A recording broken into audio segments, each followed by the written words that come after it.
നമസ്കാരം എല്ലാ സുഹൃത്തുക്കൾക്കും ഒരിക്കൽ കൂടി ഫുട്ബോൾ കിക്ക് എന്ന യൂട്യൂബ് ചാനലിലേക്ക് വീണ്ടും സ്വാഗതം. അപ്പോൾ ഗൈസ്, ഇന്നത്തെ വീഡിയോയിലൂടെ നമ്മൾ നോക്കാൻ പോകുന്നത് കേരള ബ്ലാസ്റ്റേഴ്സിനെ കുറിച്ചും ഇന്ത്യൻ സൂപ്പർ ലീഗിനെ കുറിച്ചും തന്നെയാണ്. വീഡിയോയിലേക്ക് കിടക്കും മുമ്പ് നിങ്ങൾ ഇതുവരെയായിട്ടും ചാനൽ സബ്സ്ക്രൈബ് ചെയ്യാതെയാണ് വീഡിയോ കണ്ടുകൊണ്ടിരിക്കുന്നതെങ്കിൽ ദയവായി സബ്സ്ക്രൈബ് ചെയ്ത് വീഡിയോ കാണാൻ ശ്രമിക്കുക. അപ്പോൾ ഗൈസ്, നമുക്ക് ആദ്യത്തെ അപ്ഡേറ്റിലേക്ക് തന്നെ കിടക്കാം. ആദ്യത്തെ അപ്ഡേറ്റ് തന്നെ നോക്കുകയാണെങ്കിൽ കേരള ബ്ലാസ്റ്റേഴ്സ് ആരാധകർക്കെല്ലാം ഒരിക്കലും മറക്കാൻ സാധിക്കാത്ത വിദേശ താരത്തിൽ ഒരാളാണ് ഡിമിട്രിയോസ് ഡമന്റക്കോസ്. കേരള ബ്ലാസ്റ്റേഴ്സിനും കളിച്ച സീസണിലെല്ലാം താരം മികച്ച പ്രകടനവും മികച്ച ഗോളുകളും നേടിയിട്ടുണ്ടായിരുന്നു. എന്നാൽ ഇപ്പോൾ കേരള ബ്ലാസ്റ്റേഴ്സിൻ്റെ ഈ താരത്തിന് ഗോൾഡൻ ബൂട്ട് ലഭിച്ചിരിക്കുകയാണ്.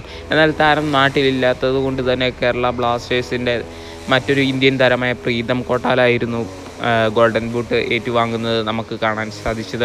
എന്തായാലും ഡിമിട്രിയോസ് ഡമന്റക്കോസിന് കേരള ബ്ലാസ്റ്റേഴ്സിന് വേണ്ടി ഈ സീസണിൽ 17 മത്സരങ്ങളിൽ നിന്ന് 13 ഗോളുകളും 3 അസിസ്റ്റും നേടിക്കൊടുക്കാൻ സാധിച്ചിട്ടുണ്ട്.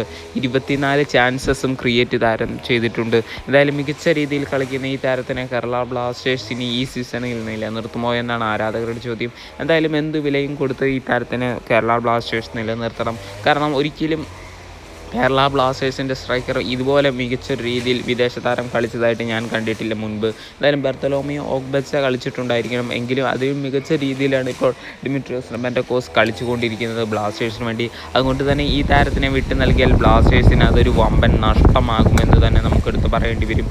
അപ്പോൾ ഗൈസ്, അടുത്തതായിട്ട് നമുക്ക് പറയാനുള്ളത് കേരള ബ്ലാസ്റ്റേഴ്സിൻ്റെ പുതിയ ഹെഡ് കോച്ചിനെ പറ്റി തന്നെയാണ്.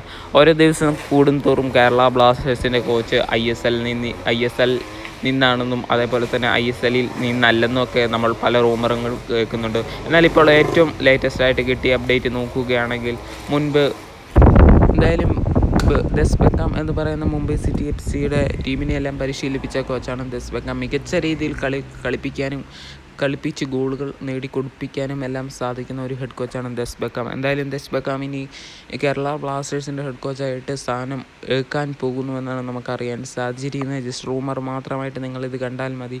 ഓരോ ദിവസവും കേരള ബ്ലാസ്റ്റേഴ്സിൻ്റെ ഹെഡ് കോച്ചിനെ പറ്റി ഓരോ റൂമർ വന്നുകൊണ്ടിരിക്കുകയാണ്. അതുകൊണ്ട് തന്നെയാണ് നമ്മൾ ഒരു അപ്ഡേറ്റ് കിട്ടിയപ്പോൾ നിങ്ങളുടെ മുന്നിലേക്ക് എത്തിച്ചത്. ചിലപ്പോൾ ദെസ് ബെക്കാം ആകാൻ സാധ്യതയുണ്ട്. അതേപോലെ തന്നെ കഴിഞ്ഞ ദിവസം നമ്മൾ മാർക്കോ ബബ്ലോനെ പറ്റിയും ഒരു വീഡിയോ ചെയ്തിട്ടുണ്ട്. ആരാകുമെന്ന് നമുക്ക് വരും ദിവസങ്ങളിൽ കണ്ടു തന്നെ ഇരിക്കും. വീഡിയോ നിർത്തുന്നു. Thank you.